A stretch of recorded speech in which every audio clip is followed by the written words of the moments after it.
Inside the cage, he is a god, a monster capable of breaking human bones in seconds. The crowd chants his name, and his opponents fear for their lives. But outside the ring, the monster is slowly dying. Behind the victories and the muscles, he is a man drowning in addiction, needing a needle just to get out of bed. This is the brutal true story of Mark Kerr, the man they called the Smashing Machine. Sitting in an interview, looking like a Greek statue carved out of granite. He's talking about World Wally 2003, making it crystal clear he's here to represent American wrestling and prove his style is supreme. But to understand the beast, we have to go back. Sao Paulo, Brazil, 1997. Mark heads to his first professional fight. With no pressure, Kerr steps into the ring against Paul Verhoeven's. This isn't a small guy. Verhoeven's has 8 years of experience and strikes like a truck. But Kerr doesn't care. The bell rings, and Kerr shoots for a double-leg takedown with the precision of a heat-seeking missile. He drives Verhoeven's to the mat and lands 2 brutal knees to the face. You can practically feel the impact through the screen. Verhoeven's is tough, but Kerr's power is terrifying. The ref has to jump in and save the poor guy. Kerr wins his debut, asserting dominance like it was a walk in the park. Fast forward to Alabama, 1997, and now, get inside his head for a second. In the post-fight interview, Kerr drops some heavy philosophy. He says he can look into an opponent's eyes or even smell their fear in their sweat and know if they've already broken. It's primal. He says when he hurts someone, he feels a raw, powerful energy. He admits that initially it was just fun, but then he realized winning feels like magic. It's the best feeling in the world. And like any addiction, he needs more.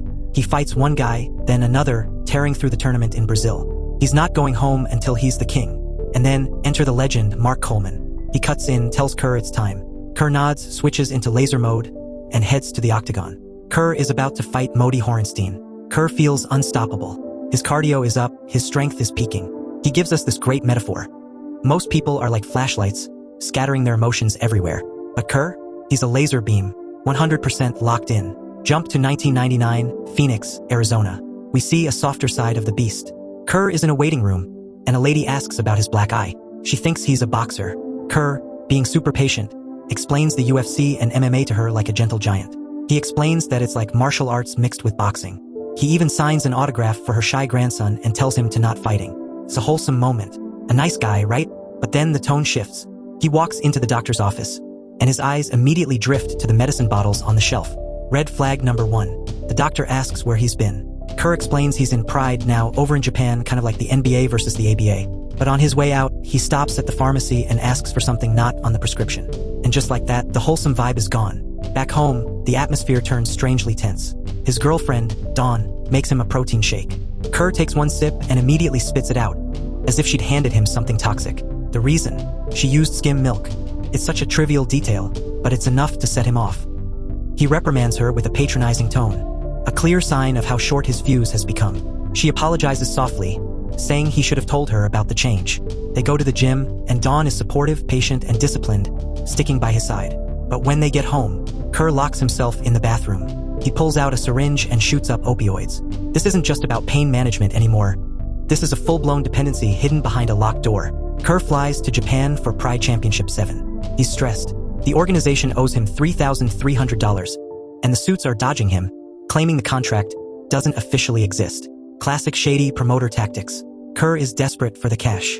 As Kerr leaves the meeting, he crosses paths with his friend Mark Coleman, who is in the middle of an interview. Coleman is asked how he first met Kerr, and he explains that they've known each other for years, having faced each other back. Kerr has grown tremendously, and he feels genuinely proud of him. Meanwhile, Kerr takes a moment to buy a few gifts for his girlfriend, Dawn, before heading to his next interview. The focus turns to his next opponent, Igor Vochin, a veteran fighter with devastating power and a long track record of success. Kerr reflects on the matchup with composed confidence, acknowledging that Vochin may be the toughest challenge of his career. The interviewer brings up the reality that every fighter is human and defeat can happen to anyone, prompting a question about how Kerr would handle a loss. Kerr hesitates, admitting that he has never experienced defeat and can't even imagine what it would feel like. Later, at the pre-fight press conference, officials introduce updated regulations that prohibit actions such as biting, eye gouging, headbutts, and any knee or kick aimed at an opponent's head. While these rules are being laid out, Kerr appears withdrawn and contemplative. The mere possibility of defeat lingers in his mind, disturbing him in a way he's never experienced before. The foreshadowing pays off in the worst way. Dawn arrives in Japan to support him, but Kerr is distant, stuck in his own head. They fight because he's treating her like a nuisance. Then it's fight time. Kerr versus Igor. The commentators are hyping Kerr as the favorite. The fight starts and Kerr looks okay. Until he doesn't. Igor reverses him and lands 3 massive knees to the head. The ref stops it. Kerr jumps up, screaming it was illegal. He storms out, but back in the dressing room, he crumbles. The smashing machine is sobbing like a baby. Coleman tries to comfort him, but Dawn reveals the truth. Kerr wasn't taking this seriously. He was partying and drinking for 2 weeks before the fight. Coleman is shocked. Good news. The fight is ruled a no contest because the knees were illegal. Bad news, Kerr doesn't care. He feels unsatisfied. He wants a clean win. He snaps at Dawn again. Even when Igor comes in and they take a friendly photo, Dawn is in the corner, crying her eyes out because of how Kerr's been treating her. Before leaving, Kerr visits a doctor to request pain medication. The doctor initially offers a standard option, but Kerr pushes for something more potent. The doctor points out that a stronger drug requires proper authorization because it's an opioid. Despite this, Kerr continues to insist, and the doctor eventually agrees to issue a prescription for the stronger painkiller. Once back in his home country, Kerr is on the road heading home when he contacts the hospital about the prescription the doctor discussed. Instead of requesting the pills, he asks for injectable versions and then pushes further, requesting an even more powerful drug. The next day at Kerr's home, his behavior grows increasingly alarming. Dawn, tense and overwhelmed, struggles to cope with the person he's become. His obsession with the loss in Japan is consuming him, leaving him emotionally unstable and spiraling. She's deeply worried, urging him to move past the defeat and regain control of himself. She no longer hides her frustration. His medication is scattered throughout the house. Meanwhile, we see Coleman at home, surrounded by his family, laughing and playing with his kids, living a peaceful life, when his phone rings. It's Dawn. She's hysterical. Kerr has overdosed. He's not moving. Coleman flies out the same day and finds Kerr in a hospital bed, wired to machines and barely able to lift his head. Kerr finally confesses that he'd been conscious the whole time, trapped inside his own body, listening but unable to wake up. The weight of it cracks him open, and he breaks down. Coleman responds with the hardest kind of loyalty, stern, uncompromising, the kind that forces a man to face himself. The message lands. When Kerr is discharged, he returns home, dumps every last trace of his stash down the drain, and checks himself into rehab, determined not to let this be the end of his story. Coleman spins the story to the press, saying the loss to Igor was a blessing in disguise. Kerr spends 21 days in rehab. When he gets out, he and Dawn look happy. They go to a fairground. It's cute until they see a demolition derby. The crashing cars trigger Kerr. He freezes. The flashbacks of the fight in Japan flood back. He's clean, but the trauma is still there. Sobriety doesn't mend what's already cracked. Kerr channels all his fear into control, micromanaging the pool's pH, hovering over a dying cactus as if its survival proves his own. Dawn tries easing the tension with a gentle joke about how he'd make a great father, but the moment collapses. Kerr freezes, overwhelmed, and shuts the idea down without warmth. Dawn confides to a friend, saying he's a different person now, angry and distant. She misses the gentle Mark, who was high on opioids. The toxicity peaks when Dawn comes home and pops 4 pills right in front of him just to prevent a headache. It's a slap in the face to his recovery. They scream at each other. She smashes a gift he brought from Japan. It's clear, these two are drowning. But professionally, Kerr is trying. He holds a press conference, apologizing to his fans for letting them down. It's 2000 Hollywood. He's training with Marquito. He's clean, focused, and disciplined. When Marquito has a heart scare in the gym, Kerr is the one who helps him, ironically with an injection for the pain, but this time it's medical, not recreational. The Pride Grand Prix 2000 kicks off. Coleman wins his bracket. Igor wins his.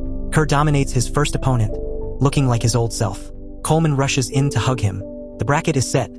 It's going to be Coleman versus Kerr in the finals. Best friends, rivals, brothers. Back in the States, Dawn tries to fix things. She glues back the bowl she broke, a metaphor for their relationship. They share a tender moment. Kerr shaves his head, looking ready for war. But then, the demons come back. Kerr refuses to take Dawn to Japan for the final, saying he needs total focus. Dawn snaps. She feels used. She runs to the bedroom and grabs a gun. She's ready to end it all. Kerr has to wrestle the gun away from her and break down the bathroom door to save her. It's the darkest moment of the entire story. He calls the cops. She's taken to the hospital. And amidst all this horror, he still has to go fight. Coleman is interviewed. He says fighting his friend will be hard, but he'll give it 100%. The tournament continues. Coleman wins his semifinal. He's waiting in the finals. Now it's Kerr's turn. But look at him. He's physically in the ring, but mentally, he's back in that bathroom with the gun. He's thinking about Dawn. He's unfocused. And in this sport, if you blink, you die. Kerr loses. He takes a beating and is eliminated. Coleman goes on to win the whole tournament, crown the Grand Prix champion. But the camera lingers on Kerr. He's standing alone in the shower, getting stitches. And he starts laughing. It's a quiet, eerie laugh. Maybe he's relieved. Maybe he realizes how absurd this life is. The pressure is finally off. The movie fades to the present day. We see the real Mark Kerr pushing a shopping cart in a supermarket. He and Dawn married for 6 years and have son together. He retired in 2009. To the new generation, he's a ghost. But for those who were there, he was a pioneer, a giant who flew too close to the sun. If you enjoyed this recap, smash that like button and stay subscribed. Until the next one, Movie Pals.